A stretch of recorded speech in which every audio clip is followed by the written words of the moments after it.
હવે આમાં ઉદાહરણ નંબર 11 છે, ઈ આપણે કરી રહ્યા છે સમાંતર શ્રેણીના ઉદાહરણ નંબર 11, જેમાં 8, 3, -2 એવી રીતના સમાંતર શ્રેણી આપેલી છે અને પ્રથમ 22 પદોનો સરવાળો શોધો. બરોબર, તો 8, 3, -2 એવા 22 પદોનો સરવાળો શોધવાનો છે. શું શોધવાનું છે? તો અહીંયા તો તમારે સૌથી પહેલા એ જાણી લેવાનું રહેશે કે જ્યારે દાખલો આવશે ત્યારે તમારે an મતલબ n નું પદ ગોતવાનું છે, મતલબ પદની કિંમત ગોતવાની છે કે ખાલી જે પદો મતલબ 22 પદ કીધા છે તો 22 પદનો સરવાળો કરીને છોડી દેવાનું છે. તો જો પદ બી ગોતવાનું હશે કે 22મું પદ ગોતો અને 22 પદોનો સરવાળો કરો તો એકમાં બે દાખલા થઈ જશે. એટલે an નું સૂત્ર બી વાપરવું પડશે, જે પહેલા હમણાં 5.2 માં કર્યું હોય, અને sn નું સૂત્ર એટલે સમનું જે આપણે અત્યારના શીખી રહ્યા છે એ પણ કરવું પડશે. પણ અત્યારના હોપફુલી ઉદાહરણમાં 11માં દાખલામાં ખાલી આપણે સરવાળો કરવાનો છે. તો જેમાં પહેલું પદ છે a બરાબર 8, d બરાબર 3 માંથી 8 જાય તો -5, કારણ કે નંબર ઘટતા જાય છે. મારે જોવું પડે છે મેં વિડીયો ચાલુ કર્યો છે કે નહીં. ઘણી વખત એવું થાય છે આખો દાખલો થઈ જાય ને પછી મને ખબર પડે કે વિડીયો જ નથી ચાલુ કર્યો. અને n બરાબર 22 છે. હજી ફરીથી કહીશ કે n ક્યારે પણ નેગેટિવ નહીં હોય અને અપૂર્ણાંકમાં કે પોઈન્ટમાં નહીં હોય. એટલે n ની કિંમત હંમેશા પ્રાકૃતિક એટલે નેચરલ નંબર હશે. તો હવે s નું સૂત્ર sn એટલે n પદોનો સરવાળો. તો n/2 બ્રેકેટમાં 2a પ્લસ n-1d. જો સ્ટાર્ટિંગમાં સૂત્ર લખવામાં ગડબડ થશે કે પહેલા અહીંયા ગુણાકાર છે અને અહીંયા સરવાળો છે અને પાછું અહીંયા ગુણાકાર છે, એટલે જ્યાં કાંઈ સાઈન ન હોય ત્યાં ગુણાકાર છે એમ સમજી લેવાનું. તો n બરાબર 22 છે, તો 22/2 2 ગુણ્યા 8 વત્તા 22 - 1 અને d છે -5. બધું આ માઇનસમાં છે એટલે મેં બ્રેકેટમાં લખ્યું છે. હવે અહીંયા જો 22 છે એનો 2 થી છેદ ઉડે છે તો અહીંયા તમે 11 કરી શકો. ઓલામાં 21/2 હતું એટલે નહોતું કર્યું. તો 11, 8 દુ 16 વત્તા 22 માંથી 1 જાય તો 21, સોરી 11 લખી નાખ્યો મેં, 21 ગુણ્યા -5 તો 11, 16. હવે અહીંયા આ માઇનસમાં છે એટલે પ્લસ માઇનસ -105, 21 × 105. હવે આ 16 છે અને 105 છે એટલે માઇનસ થશે, બરાબર, પ્લસ માઇનસ. તો 105 માંથી 16 જાય તો કેટલા રહે? તો અહીંયા જો 15 માંથી 6 જાય તો 9, અહીંયા 9 માંથી 1 જાય તો 8, બરાબર છે. આ માઇનસમાં આવશે ગુણ્યા 11. ચેક કરી લેવાનું કે મારું ભૂલ નથી થતી ને એમ.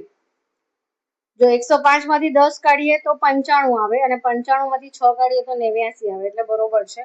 એટલે 11 9 99, 11 8 88 ને 9 97 -97 is the answer correct? -97 ને 979, સોરી મેં ખાલી આ આગળનું વાંચ્યું. તો આનો સરવાળો કેટલો આવ્યો? -979. સાચો છે ઉદાહરણનો દાખલો. અને આ બધા દાખલામાં મોસ્ટ ઇમ્પોર્ટન્ટ લખેલું છે. 2 માર્કમાં 3 માર્કમાં આવશે. આ હેતુલક્ષી દાખલા નથી, કારણ કે આટલું બધું 1 માર્ક માટે ન પૂછાય, એટલે ધ્યાન રાખજો. 2 માર્કમાં 3 માર્કમાં આવશે.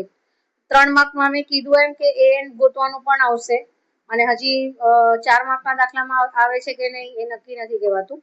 તો આ જોઈ લેજો. હવે 12મું આપણે ઉદાહરણનો કરીએ.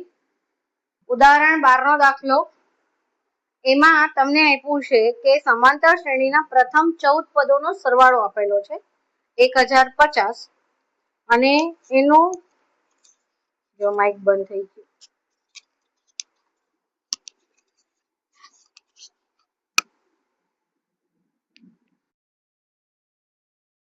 વચ્ચે માઇક બંધ થઈ ગયું હતું એટલે મને ખબર નથી કેટલું રેકોર્ડ થયું છે, મતલબ હજી જસ્ટ સ્ટાર્ટ જ કરેલો દાખલો. તો 12મો ઉદાહરણ દાખલો છે ને, એમાં પહેલા 14 પદોનો સરવાળો આપ્યો છે 1050.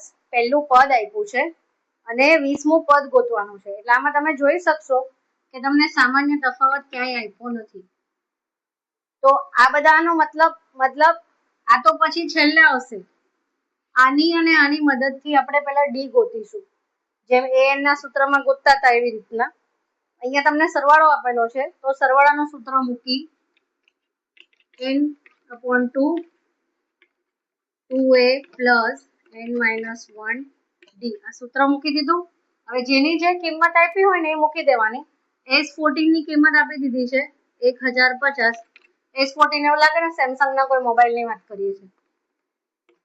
14/2 પહેલું પદ આપેલું છે એટલે 10 અને 14 - 1 ડી ગોતવાનું છે એટલે ખાલી ડી ની જગ્યા પર ડી લખાશે, બાકી બધી કિંમતો તમે મૂકી શકશો. હવે અહીંયા 2 × 7 = 14. પછી આટલું સોલ્વ કરી લો. તમે ડાયરેક્ટ 7 ને અહીંયા પણ લઈ શકો છો. આ 7 આખા કાઉન્ટ સાથે ગુણાકારનો સંબંધ છે એટલે ડાયરેક્ટ તમે ભાગાકાર કરી શકો છો. 10 દુ 20 વત્તા 14 માંથી 1 જાય તો 13 ડી. બરાબર.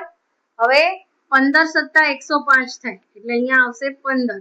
105 એક આ 0 વધારે થશે. 15 + 105 પણ અહીંયા 1050 છે એટલે અહીંયા પણ આપણે 0 લગાડ્યું. હવે 150 - 20 બરાબર 13 ડી. 150 માંથી 20 ગયા એટલે 130. 13 ડી તો ડી બરાબર 10 આવી ગયું. સમજાઈ ગયું? a બરાબર 10 આપેલું હતું, આપણે ડી ની કિંમત ગોતી તો ડી બરાબર પણ 10 છે. હવે આ ડી ની મદદથી આપણે A20 ગોતી લઈશું. તો an નું સૂત્ર મૂકી દેવાનું અહીંયા. an નું સૂત્ર એટલે A20 ગોતવાનું છે તો એ તમે ડાયરેક્ટલી કરી શકો છો. a + 19d ડાયરેક્ટ કરી શકો છો, સૂત્ર લખવાની જરૂરત નથી. તો a 10 છે અને 19 × 10 તો 10 + 190 બરાબર 200. તો 20મું સૂત્ર 20મું પદ કેટલું આવ્યું? 200. બરાબર છે.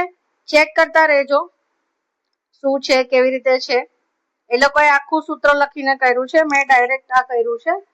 સ્કૂલમાં એક વખત જે તમારા ટીચર્સ હોય મેથ્સના એ લોકોને એક વખત પૂછી લેવાનું કે અમે આવી રીતે આ સૂત્ર ડાયરેક્ટ લખીને કરીએ તો ચાલે કે ન ચાલે, કે આખું n-1 ડી લખવું પડે, કારણ કે અલ્ટિમેટલી તો આ જ આવવાનું છે.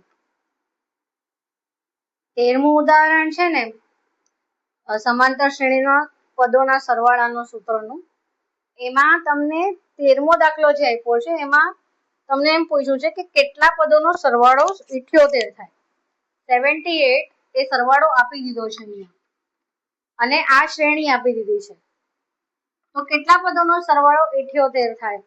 હવે તમને એમ થાય કે આટલા મોટા મોટા નંબર છે તો 78 જ સરવાળો, પણ તમે જોશો કે સામાન્ય તફાવત -3 છે એટલે અમુક નંબર્સ પછી મતલબ હજી 3 નંબર પછી માઇનસમાં આન્સર આવવા મળશે, એટલે જે સરવાળામાં પ્લસ માઇનસ થાય. તો આપણે સરવાળો આપેલો છે એટલે સરવાળાનું સૂત્ર મૂકીને આપણે કરીએ તો સરવાળો આપણને આપી દીધો છે 78. કેટલા નંબર છે એ આપણને ખબર નથી. પહેલું પદ આપણને ખબર છે, અગેન કેટલા પદ છે એ ખબર નથી, સામાન્ય તફાવત આપણને ખબર છે. બરાબર. હવે આની અંદર આપણને n નથી ખબર એટલે જ્યાં n ની જગ્યા છે ત્યાં n આવશે. અહીંયા Sn છે મતલબ આખા Sn ની કિંમત છે, n ની કિંમત આપણે શોધવાની છે. તો હવે આને છે ને આપણે અહીંયા લઈ લઈએ. પછી 24 દુ આ n અહીંયા રહેવા દેશું, આ n આગળ છે. 48 પ્લસ હવે અહીંયા ગુણાકાર થાય છે, આની આખાની સાથે ગુણાકાર છે તો -3n પ્લસ માઇનસ અને -3. બરાબર સમજાયું? આ -3 નો n અને -1 બંને સાથે ગુણાકાર, તો -3 નો n સાથે ગુણાકાર કરીએ તો -3n અને -3 નો -1 સાથે ગુણાકાર કરીએ તો +3. હવે આને તમારે 8 દુ 16 વધી 1 7 દુ 14 ને 15 156 n 48 + 3 એટલે 8 ને 3 11 51 -3n. બરાબર છે. હવે આ n નો બંને સાથે ગુણાકાર કરશું એટલે વર્ગાત્મક સમીકરણ બનશે. શું બનશે? વર્ગાત્મક સમીકરણ. 156 બરાબર 51n માઇનસ 3n².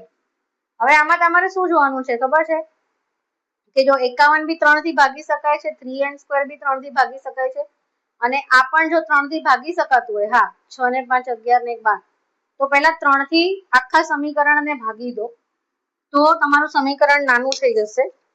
તો અહીંયા આગળ હું બાજુમાં લખવાની ટ્રાય કરું છું. કન્ફ્યુઝ નહીં થતા, હું ચોકનો કલર બદલી નાખું છું સો ધેટ કન્ફ્યુઝન ન થાય. તો 156 જો અહીંયા ભાગ્યા 3 પણ લખી નાખું એટલે તમને સમજાય. બરાબર? તો 3 પંચા 15, 3 દુ 6, બરાબર 52 આવ્યું. 3 પંચા 15, 3 દુ 6, 5 તેરી 15 અને 2 તેરી 6 એટલે 52 આવ્યું. પછી 17n, 17 તેરી 51 અને માઇનસ n², આવી રીતના આવ્યું. બરાબર? હવે આપણે શું કરવાનું છે, આને આખાને આ બાજુ લઈ લેવાનું. બરાબર?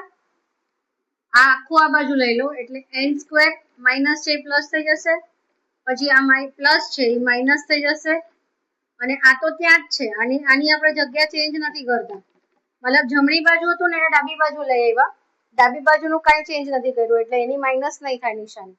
હવે જો તમને વર્ગાત્મક સમીકરણ આવડતા હોય, મતલબ દ્વિઘાત સમીકરણ, તમારી ભાષામાં દ્વિઘાત સમીકરણ, તો એમાં અગર આ છેલ્લું પદ પ્લસમાં હોય તો એનો મતલબ વચ્ચેનું પદ છે એ સરવાળો છે.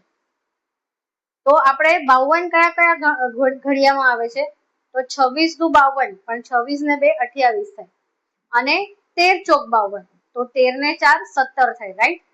તો આ પ્લસમાં છે એનો મતલબ આ જે છે એ સરવાળો છે. તો 13 ને 4 નો સરવાળો કેટલો થાય છે? 17 થાય છે. તો યસ, હું અહીંયા થોડું રફ કરી નાખું છું જેથી કરીને મને લખતા ફાવે.